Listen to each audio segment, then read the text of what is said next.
Hi. Uh, Today I was thinking about the whole purpose of making these videos is getting used to I don't know what. And so I realized I don't know what, so I better take a moment to think about like the context of this and what it means. And I think the overall exercise is about talking about work. And kind of the problem for me is that I do a lot of things, and it's difficult to figure out what to talk about when or first. And there's also a residual energy that I've absorbed about talking about what I do. Uh, Sometimes people have been frustrated with me because they say I'm all over the place and I'm doing so many things. And my response to that is to think, oh, I'm all over the place. I'm doing too many things and I'm not finishing anything.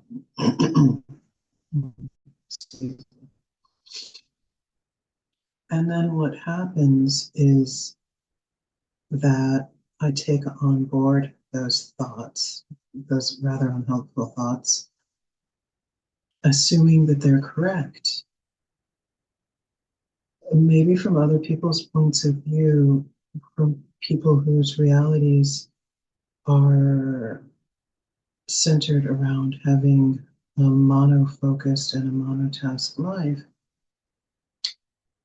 the way that they handle their feelings about themselves and their self-confidence is that they look around them and see what is working in life, what are other people doing, and how do I fit into it?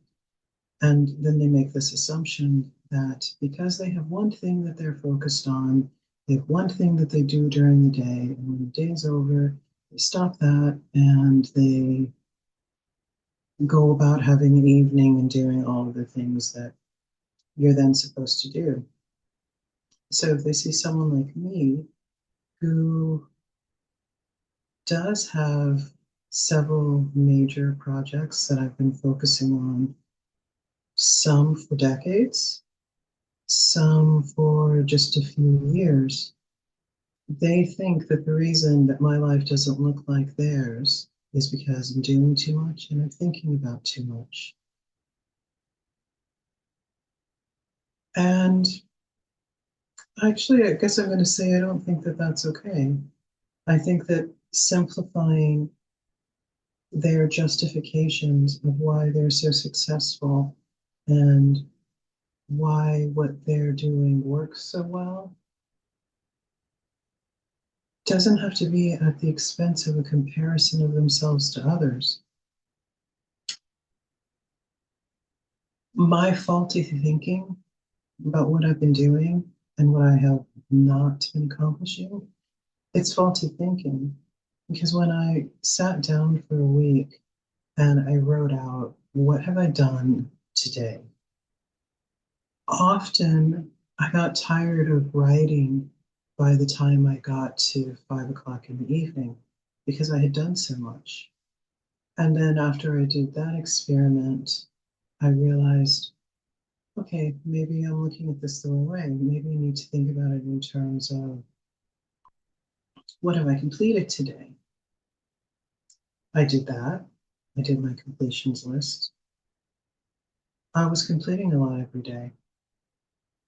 Then I sat down and I looked at things cumulatively and I said, okay, maybe I actually haven't really reached any goals or milestones or created any legacies. That also wasn't true. I attained so many goals, mileposts, and creative legacies. So maybe the problem is having people around who are not as ambitious and who need to compare themselves because I'm vulnerable to that. I'm vulnerable to self doubt. And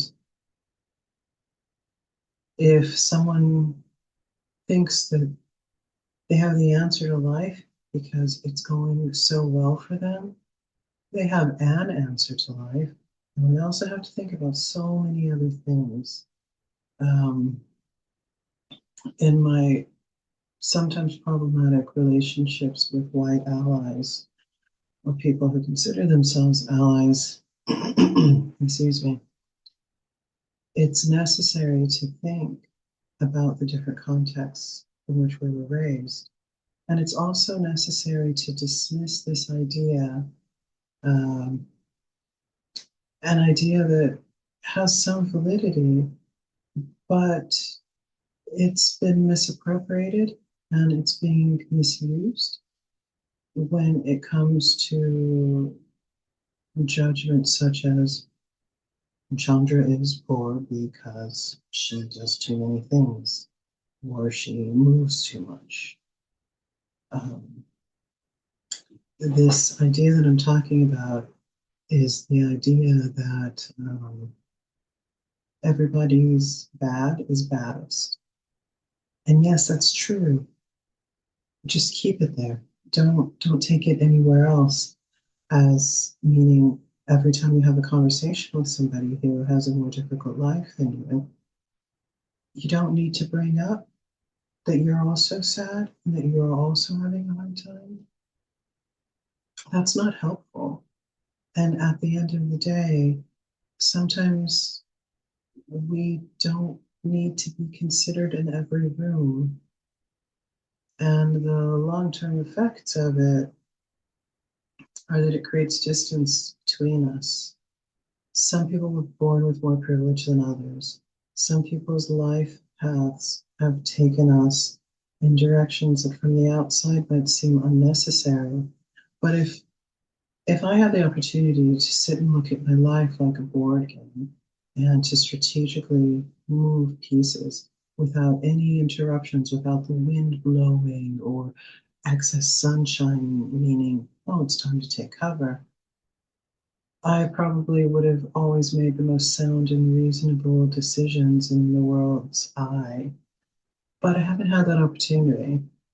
I have had a lot of responsibilities, like young children, and keeping them safe. And in addition to keeping them safe, also there was the need to make sure they had an education, make sure they had help, make sure they had a home, make sure they had friends and normal things, which wasn't so easy with the point of departure that I came from. So I don't want to talk about that right now. I want to really talk about how these unhelpful thoughts work. And I also want to keep talking about it in terms of using descriptive language rather than diagnostic language. Descriptive language is something that allows me to describe situations without putting labels, blanket statements, or judgments on them. And this is something that I have often felt a little bit insecure about because I notice the way other people bandy labels in terms of trauma and trigger, but I would rather describe a situation because we put a certain distance between ourselves and others when we reduce everything down to labels. So, one of the situations of self doubt, that feeling that whatever I'm thinking, whatever I'm doing, isn't quite the right thing to do, it came up in a work environment yesterday evening. So, yesterday I was going to go do some preparatory fabrication work for myself. And what this means is that I have a vision, a business vision based on a business plan that I created many years ago. And when I say many years ago, I mean right now it's 2026. I was living in London for the first time at the time that I created this business plan. At the time that I was living in London, I was going through a really messy divorce. Messy meaning I and the children were put in a situation that was just untenable, unmanageable, and not the kind of situation that nurtures development and growth. It was incredibly difficult for the boys. And we had a year like none other, which I don't really feel like talking about right now.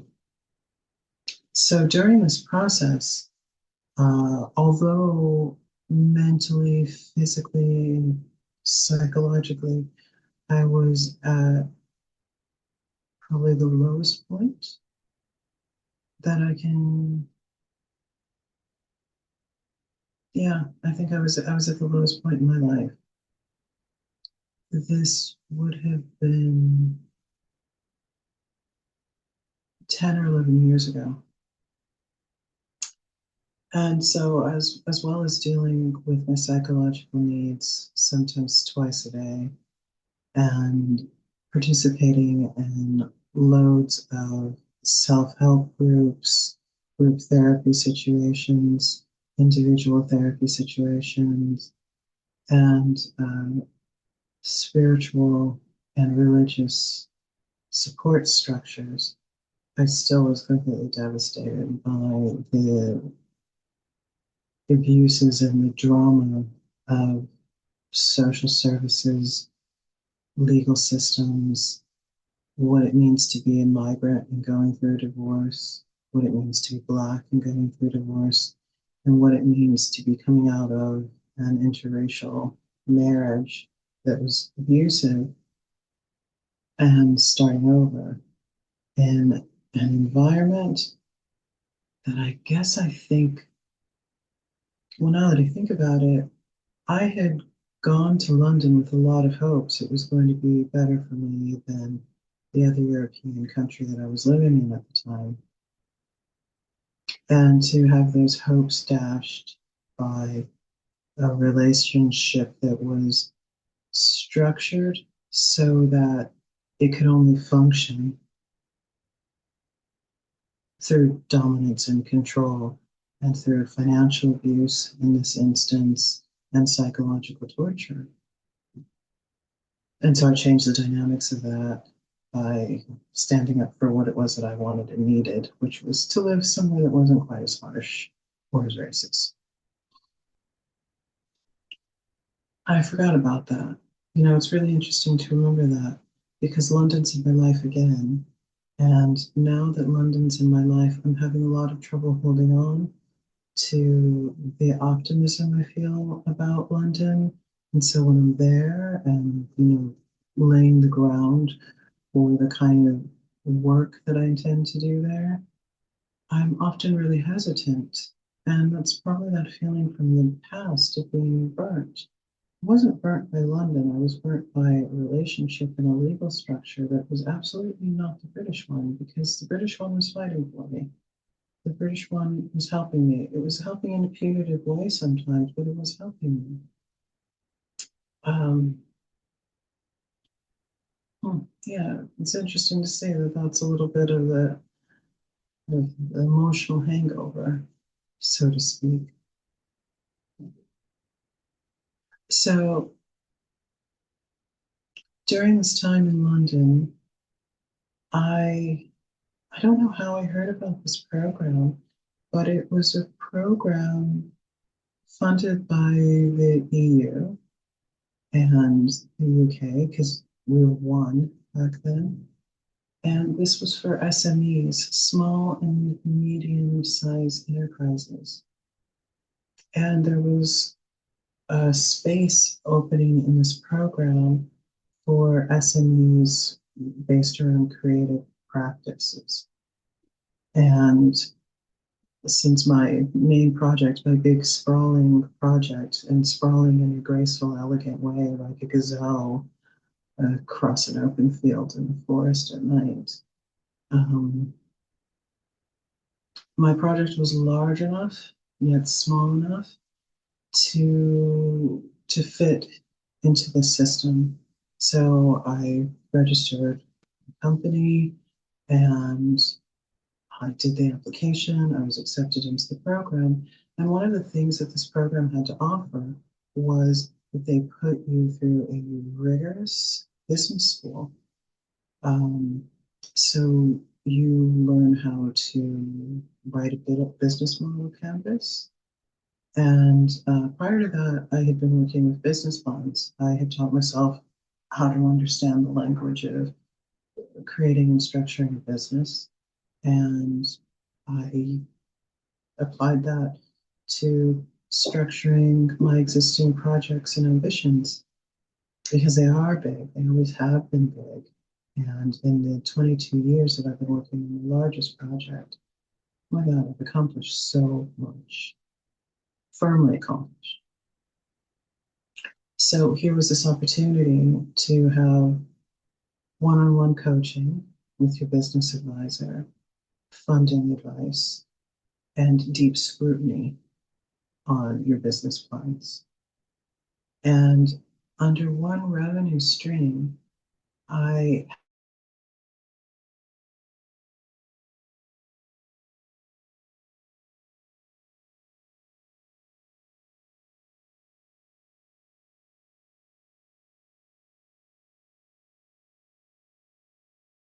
not enough information and disciplining outcomes. And this was related to selling prints of my work, of my visual art, which crosses many mediums. Um, and so I went through the process of writing the business model canvas. And what was interesting about creating this first business model canvas was, business model canvas is a, fast process. You're basically deciding what it is that your business is, what are the steps to achieve income, output, and then you have your work plan. Super.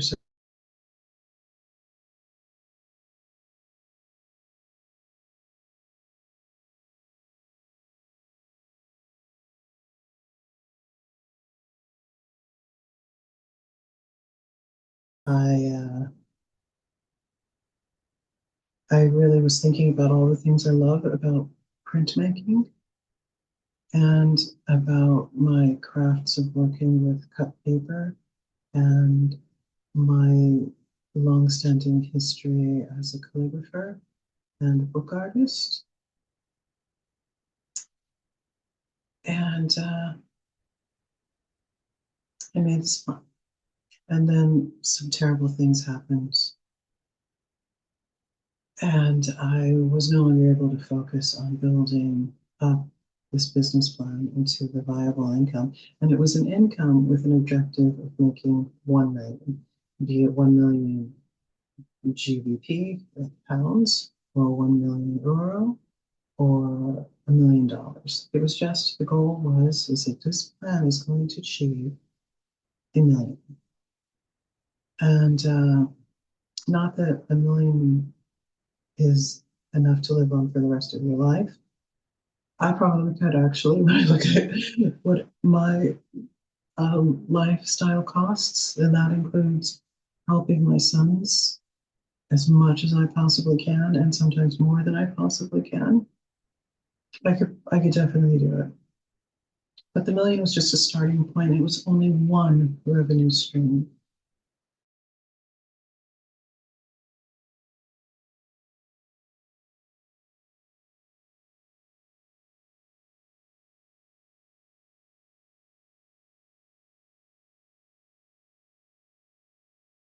Scary. Um, because everything that I was doing so actively wasn't scattered. It was concise and practical and active because I'm a really energetic person. Uh, say what you want about Aries, but I'm not a fluffy light person. I can do the work of 100 people in 10 hours when I put my mind to it because I just have capacities that other people don't have. So making all of these business model canvases was just, it was joyous. I was so happy when I was doing it. It just made sense. I didn't struggle with any aspect of production or planning. So, then after this big tragedy happened and everything had to shift, I dropped it. It's always in the back of my mind though, and it drives me crazy. And it feels like a waste of a gift. So, stomach just made a lot of noise. So I guess 2022, I was working with an assistant, and I was like, okay, I want to spreadsheet this, figure out steps. I want to go back to this plan, this business model canvas. Life happened, that stopped. Guess a week or two ago, after I finished this big museum job, I again was really being driven by this print issue because I have a new collection of paintings. They're ginkgo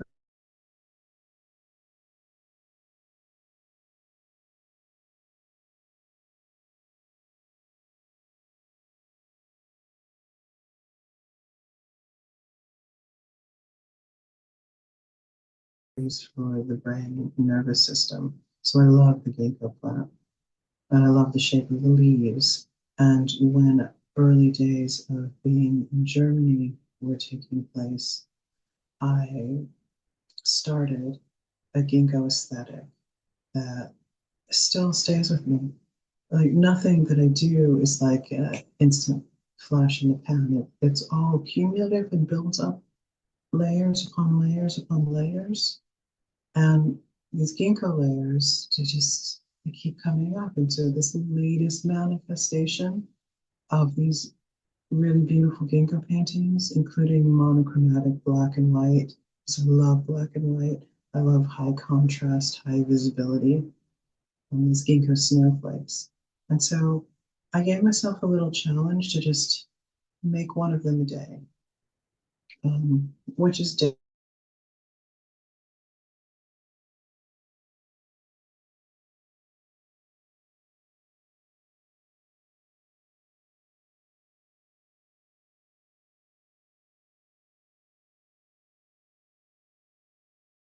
And then the thoughts came back in of this business model canvas. So yesterday, I go into the studio to do some fabrication, and that's where these thoughts that I was talking about in the beginning from other people of being all over the place kind of sabotaged me. So I didn't accomplish what I meant to accomplish, but I came out of it happy and elated because I had started. I didn't adhere to the plan that I had. And I was disappointed with myself this morning about that. And then I went through, okay, what was going on? How was I thinking? What was it that I was uncomfortable with saying or doing? And I realized, okay, I understand how this is working. And so I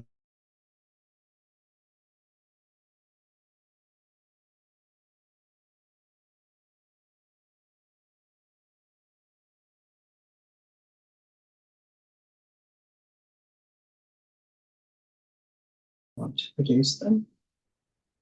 And I'm visualizing about um, what does each section of the fabrication look like in terms of each piece and subsection.